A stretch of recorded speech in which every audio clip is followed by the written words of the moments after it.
আসসালামু আলাইকুম ওরহমতুল্লাহি ওবরাকাতুহ। আজকে আমরা এই ভিডিওটির মাধ্যমে শিখব সূরা ইয়াসিনের 22 নং আয়াত থেকে 23 নং আয়াত পর্যন্ত। তো চলুন এবার শুরু করছি। আউযু বিল্লাহি মিনাশ শাইতানির রাজীম। বিসমিল্লাহির রহমানির রহিম।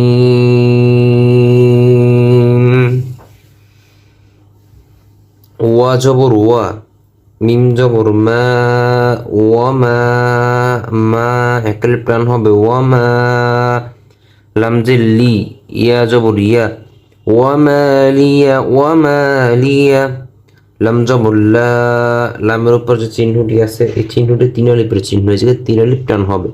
ওয়ামা লিয়া লা, হামজা আইন জবর